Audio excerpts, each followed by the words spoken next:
নমস্কার, welcome to Mousumi's kitchen. আমরা আজকে পালং পনির বানাতে চলেছি। পালং পনির বানানোর জন্য আমাদের কি কি উপকরণের প্রয়োজন চলুন আমরা দেখে নিই। আমরা এবার স্টেপ বাই স্টেপ পালং পনির বানাবো। চলুন। ভালো লাগলে অবশ্যই আমার চ্যানেলকে লাইক, কমেন্ট ও সাবস্ক্রাইব করবেন। আজকে আমরা বানাতে চলেছি পালক পনির। পালক পনির বানানোর জন্য কি কি উপকরণ লাগছে একটু দেখে নেওয়া যাক। ভালো করে ধুয়ে পালং শাক এইভাবে কুচিয়ে নিয়েছি।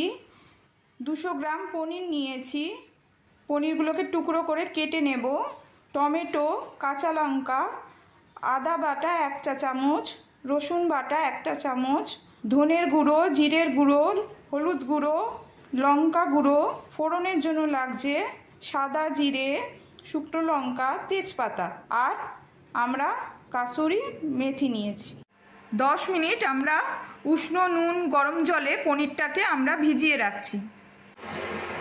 প্রথমে আমরা পালং শাকটাকে বয়েল করে নিচ্ছি। পালং শাকটাকে পারফেক্ট বয়েল করার জন্য আমাদের কি কি লাগছে একটু দেখে নিই। আমরা প্রথমে 10-12টা কাজু দিয়ে দিচ্ছি, যাতে পালং শাকের তিতো ভাবটা না থাকে। আপনারা কাজু দিলে আপনাদের পালং শাকের তিতো ভাবটা থাকবে না। তারপর আমরা পালং শাকগুলোকে দিচ্ছি।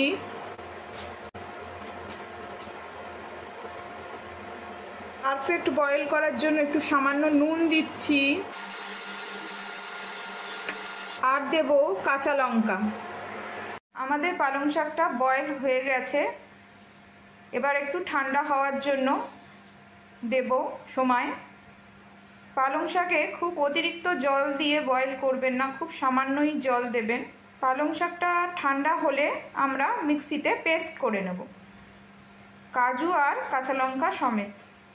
আমরা বয়েল করা পালকগুলোকে মিক্সিতে এইভাবে পেস্ট করে নিয়েছি। কাজু আর কাঁচা লঙ্কাকেও পেস্ট করে নিয়েছি একসাথে। কড়াইতে সাদা জিরে আর তেজপাতা ফোড়ন দিয়েছি, সাথে শুকনো লঙ্কাটাও আমি দিয়ে দিচ্ছি। এরপর আমি পেঁয়াজ আর টমেটো পেস্টটাকে দিয়ে দিচ্ছি।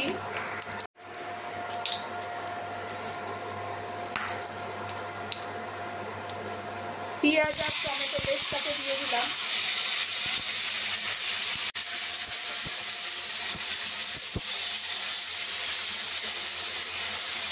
পেঁয়াজ আর টমেটো পেস্টটাকে আমি দিয়ে দিলাম।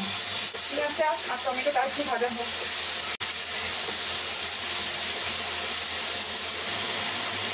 পেঁয়াজটা গলে যাওয়ার জন্য একটু নুন অ্যাড করব।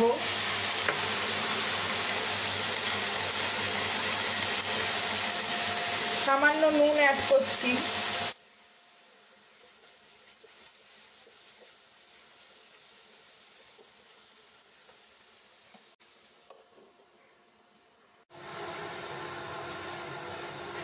বাটিতে সামান্য জল নিয়ে আমি মশলা গুঁড়োগুলোকে ভিজিয়ে রাখছি। হলুদ গুঁড়ো, লঙ্কা গুঁড়ো, ধনে গুঁড়ো ও জিরে গুঁড়ো যেগুলো আমরা নিয়েছিলাম সেগুলোকে বাটিতে সামান্য জলে ভিজিয়ে রাখছি।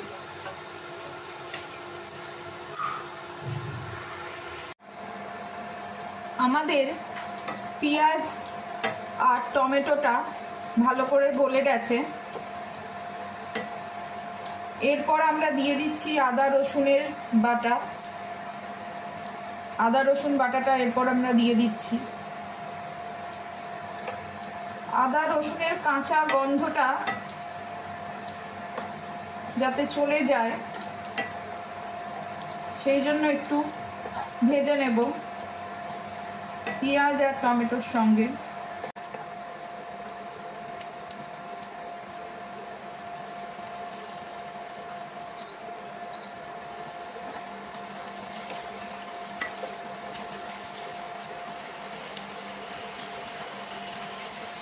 এরপর আমরা মশলাগুলো দিয়ে দিলাম একসাথে।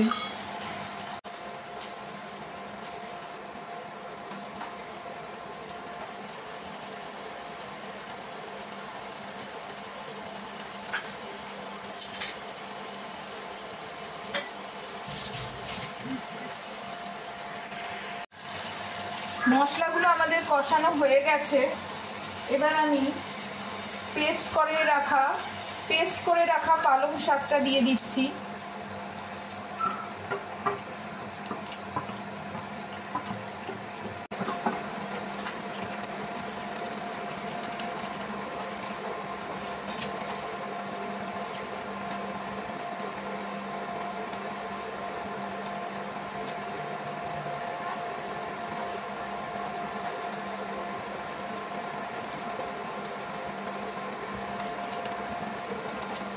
সিমে করে একটু চাপা দিয়ে দেব।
আমার পালং পনির রেডি।